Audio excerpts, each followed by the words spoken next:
mga ka-friends, good morning sa tanan, sa lahat, everyone. So today, I am back as promised. Mag-video ako ngayon ng other units para po sa inyong lahat. So I'm gonna featuring 2 units today, 2 type units, which is passenger type and pick-up type Scrum. Okay, and before that, I hope everyone are okay, great, and in a good condition, in good health as always. So let's go. So first unit, ito mga ka-friends,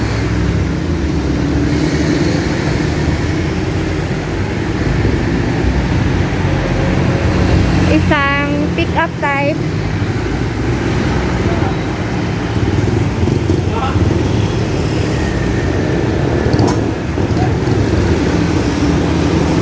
bulb Scrum, 4-wheel drive, 5-speed.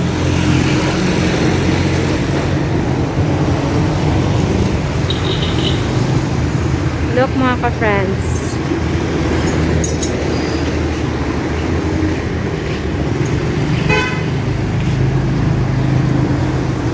drop side, 4-wheel drive siya.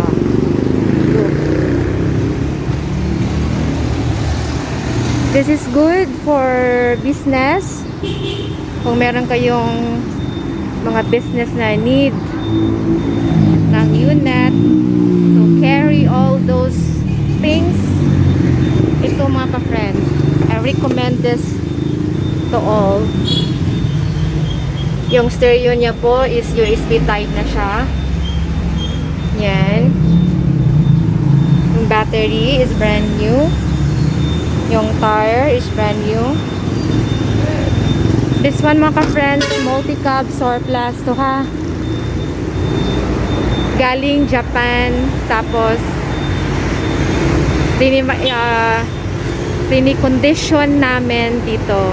Meron kasi kaming owned na, yung company namin rather, merong owned na production. So second, this one is passenger type. This is passenger type namin.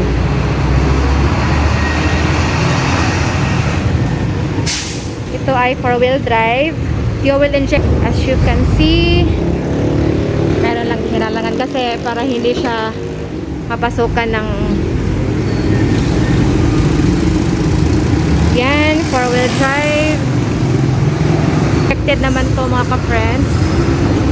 Tapos dito tayo sa likod.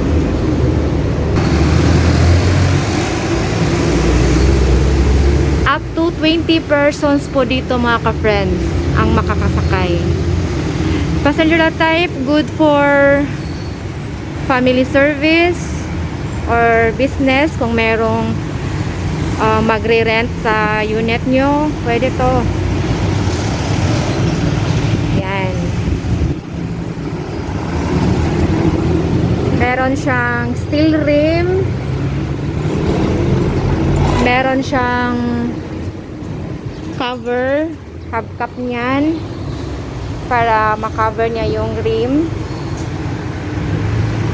Fuel injected na po to mga ka-friends ha. New type na to. New type passenger. Stereo, USB type.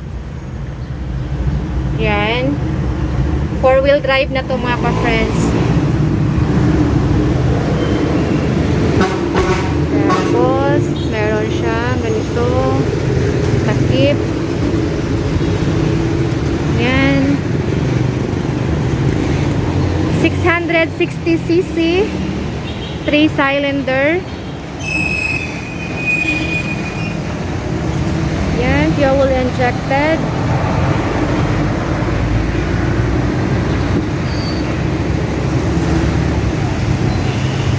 Wala pa tong mga air condition, mga ka-friends ha. Pero kung gusto nyo, pwede natin painsulan ng aircon. So, back tayo dito sa pickup scrum. Ito mga ka-friends ay 190,000 lang. Yan. Pickup scrum. Tapos, nito, passenger type natin na fuel injected, 258,000. Okay? So, mura lang talaga mga ka-friends. Abot kaya lang sa bulsa. Pangmasa kasi ang mga units namin dito. So, yan. Okay? Gasoline yung fuel natin dito mga ka-friends ha. Gasoline. So, that's all muna mga ka-friends. Kung meron kayong mga ibang tanong dito sa mga units namin, just you're free to call me or to contact me. Ilalagay ko sa end ng video na to yung contacts ko. Okay? Kung wala kayong cash, pwede natin i-installment yan. Okay? So, don't you worry. Hahanapan natin yan ng paraan. Okay? Yun. So, salamat mga ka-friends. God bless us all. Yan na muna. Till next time sa iba na namang units na i-feature ko. Okay? So, just be safe. Always have faith in God. So, bye-bye. God bless us all. This is my faith, love, brother. Please subscribe and click the notification bell. Watch and share. So, bye-bye. God bless everyone.